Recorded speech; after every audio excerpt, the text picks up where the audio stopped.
Alright, hey guys. So I thought you guys would find this kind of fascinating. So this tank, you can see all the crawling. And, creepy crawlies in this tank. Look at all that crawling around.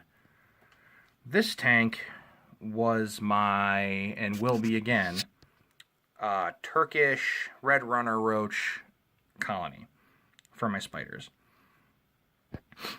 So when my wife and I cleaned skulls with my Dermestid colony downstairs, my Dermestid beetles, flesh-eating beetles, any hitchhikers that made it back upstairs and we managed to get out of the skull cavities, I dump a couple in with the roaches. I figured, hey, they can eat the dead roaches. I maybe added 20 Dermestid beetles, 20 to 30 Dermestid beetles to this tank. As you can see, it is now mostly Dermestid. This is what's left of the roaches. I have to restock. I just ordered another 200. There's a couple dubias in there too, because sometimes I'm too lazy to go in my room and throw them back in with their colony, so I throw them in with these guys. So yeah, I'm just gonna take these guys downstairs and dump this whole thing right into my Dermestid colony, because that's gonna add probably 1,000 more Dermestids to my downstairs colony, which is currently working on a cow skull. I mean, yeah. This is just Eco Earth, so it's not, Eco Earth and shells of dead roaches that they ate, so it's not going to hurt anything. But I just find it amusing that 30 Dermestid beetles, and they loved the cat food that I was feeding the roaches, man. They cleaned that. Loki, stop it. He's trying to bite into the new bag of cat food I bought them. They loved the dry cat food that I was feeding the roaches. So I'm thinking when I'm not feeding them meat downstairs, I might supplement their diet with dry cat food, because obviously it works on making them breed pretty quick. So for my new roach colony, I'm going to clean this out. I'll put some more Eco Earth in there so they've got some natural substrate. I think I'm going to add some springtails because my colonies are going nuts. And I got a heat pad that'll take up at least half the bottom of this tank. I wasn't keeping them on heat. I figured my room temperature was warm enough for them to breed. It wasn't. So I bought them a heat pad. I'll slap it on the bottom of the tank, and it should cover probably about 2/3 of the bottom of the tank, and then the first third can be food and water crystals for them. Hopefully that'll make the next batch breed for me. I mean, it's not a terrible amount of money. It's like 26 bucks with free shipping for 200 roaches. So if I have to order them every couple months for my spiders and my ant, it's not a huge deal. But I would prefer to just breed my own, so then I didn't have to keep buying them, because it's easier. But anyway, I just thought you guys would find it fascinating how quickly Dermestid beetles breed and take over. Also, if anybody's interested, I probably have enough Dermestid beetles that I could sell you a small colony. I could just scoop us. Oh, there's a baby roach in there. Well, you're gonna have to go live downstairs, I guess. I could, just scoop a scoop full of Dermestid bedding and I'll sell it to you for like, I don't know, 20 or 30 bucks, whatever, if you want some flesh-eating beetles. Really good for cleaning bones if you're into that. Well, actually, here, I'll show you real quick. Maybe. Yeah. Alright, so over here is the skull collection. I'm not going to show you one shelf because it's a secret. So that's a hognose I had that passed away. I kept him in the freezer, and my wife, the beetles, did their thing. My wife actually articulated it. That is a possum, squirrel, rabbit. I think that's the rabbit. Or no, that's a rat. Right, that's a jumbo rat. Those are mice.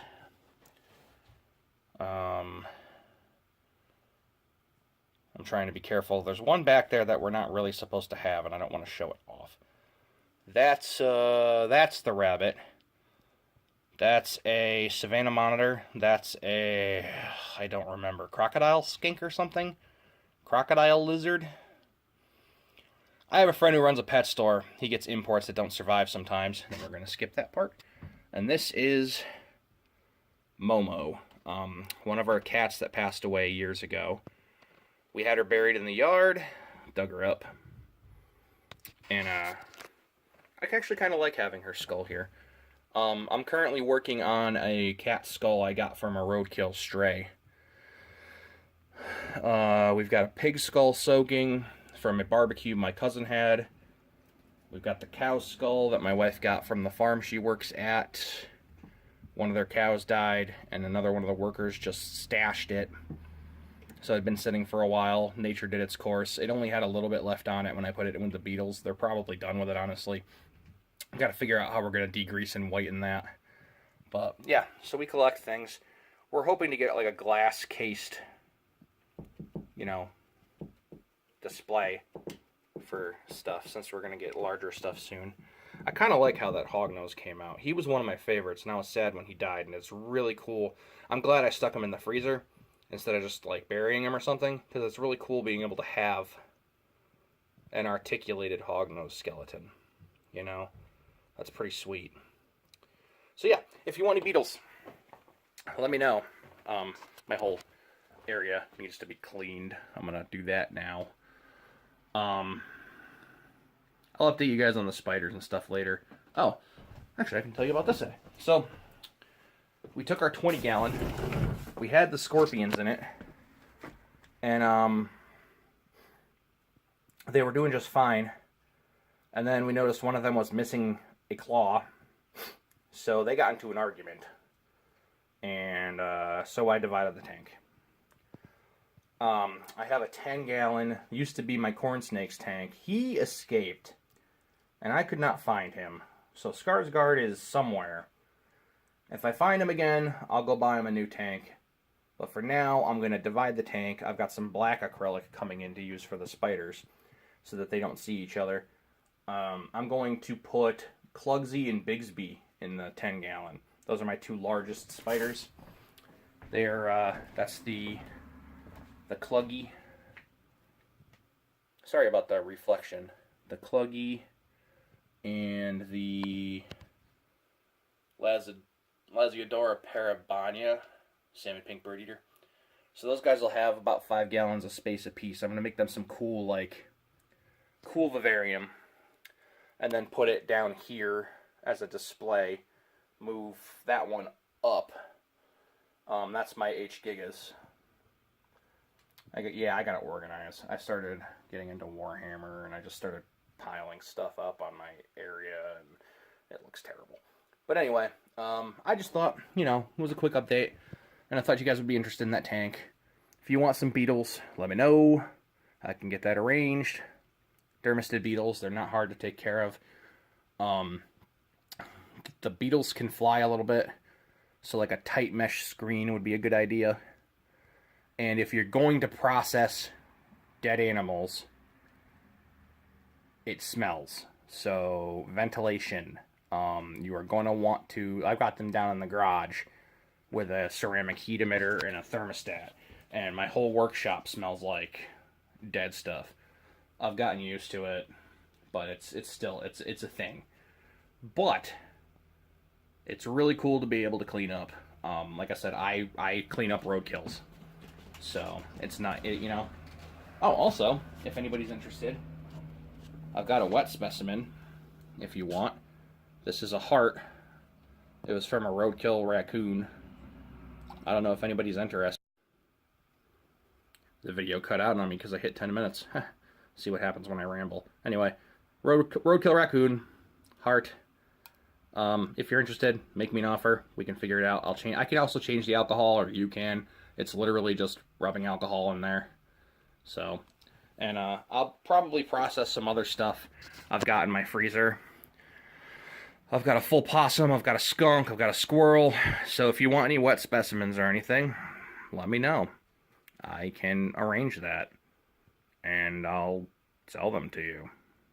I know it's kind of weird, but money's money, and if you don't want them, I'm just going to throw the guts away or feed them to the beetles. So, anyway, that's it for now. I didn't mean for this video to be this long, but sometimes that happens. Out.